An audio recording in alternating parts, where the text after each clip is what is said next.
So one of the differences between the Monarch and the Mercury is that the Mercury trim would actually come down here. It would be angled down below, and then it comes up right here.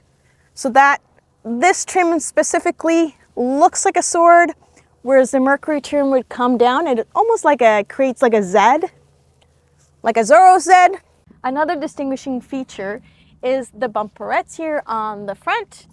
My other mentor, Ted, mentioned that those came out the year in '56 and even earlier in Cadillacs, and they used to be indicative of a country singer's big hooters. I'm not gonna name names, but I think you boys know who I'm talking about.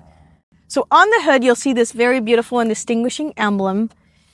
This is a gold, which is an original, still, you can sort of still see it here. It's an original gold emblem. It's got the lion for the monarchy and the 3 Canadian maple leaves. This is a 1956 Monarch Lucerne 2-door hardtop. It is one of Canada's most iconic cars because they were built right here, well, not here in BC, but in Ontario, Canada. Some of the most distinguishing features of this car, for one, it had the lettering Monarch. So when it was coming down the road, you knew what car this was. Now, the sister car to this was an American brand, which is the Mercury. And this car's body is actually based on that Mercury, but it has Canadian styling. And those are the big differences. The Mercury would say Mercury here, whereas the Monarch has the Monarch lettering. So let's walk around here. Obviously, we've updated the headlight lenses, so those are a bit different. But as you walk around, it's got that wraparound bumper. Again, very iconic of a Mercury. Along here, you'll see the letters Lucerne. So this would have been one of the trim levels. The Richelieu, Lucerne, custom as well. Along here, you'll see the chrome. Now, this chrome is very unique, again, to the Canadian models. And you'll see here, if you go all the way back, you see how this is kind of like made into the shape of a sword. Oh, cool. The door locks are of the crown. Again, the reference to the monarchy. They used to be nice and gold, so we'll get these plated again. And in here, you'll see the characters, Monarch. Again, similar emblem to the lioness and the 3 Canadian maple leaves. Of course, we have our gravel guards there. And you can't have a cruiser car without cruiser skirts. Well, Fender Skirts anyways. The cruiser skirts would be much, much larger, and they would typically come out all the way back here. Now, another thing that this cars have, which I love, and they're quite unique, is they have what often guys refer to as the bibs. And it allows to separate the two-tone of the car. Typically, your color on your bib would match the color on your roofline. And as you can see, for this car, they've actually selected quite a nice color that contrasts, but it also gives the rest of the body a very unique look. Now, on the Richelieu levels, which is the higher level trim for these cars, you would not have this piece of trim on here. This is specifically only on the Lucernes. Now, some guys really like this because you could actually go 3-tone colors. You could do 1 tone of color down here, do a separate color here, and then do a 3rd color up top. So that's really neat about these specific stylings on these cars. As we get to the back of the car looks like a typical Mercury. The difference is that on the bumper, you actually have the word Monarch stenciled into it. And these are really, really hard to find. You'll find lots of Mercury bumpers that say Mercury, but they're very hard to find the Monarchs. Additionally, I'm not sure what the name of these ones are, but I call them bumperette wraparounds. They're a Mercury feature. The rear tail lights are very, very much the same as the Mercury's.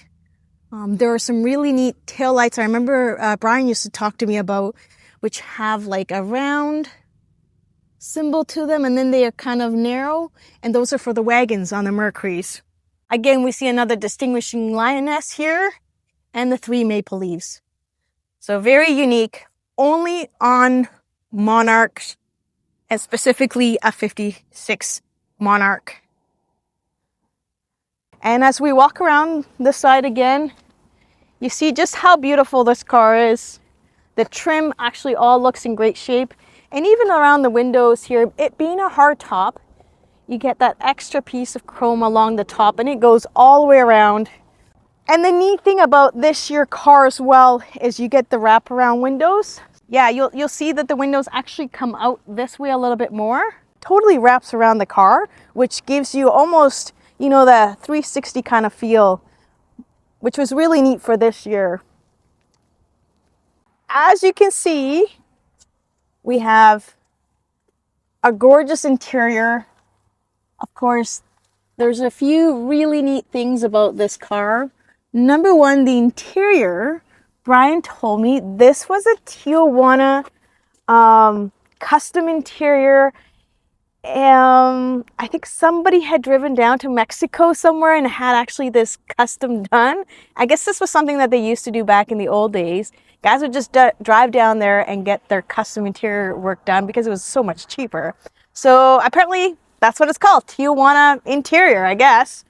What's really neat is the clock actually still works. You can sort of see it here.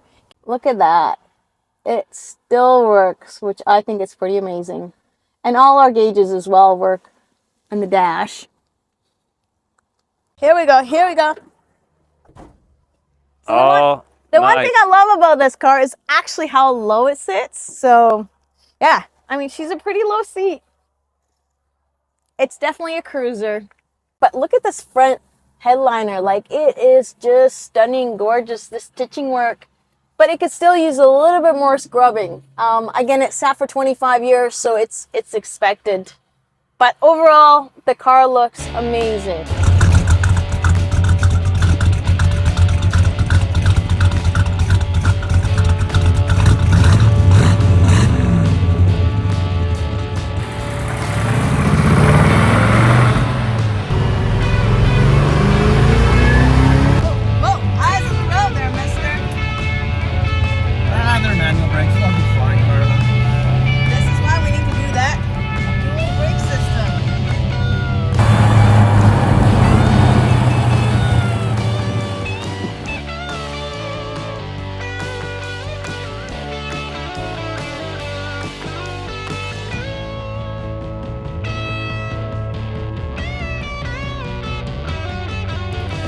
Thanks for joining us on Cruising with Carla. If you made it this far, make sure to like, share, and subscribe.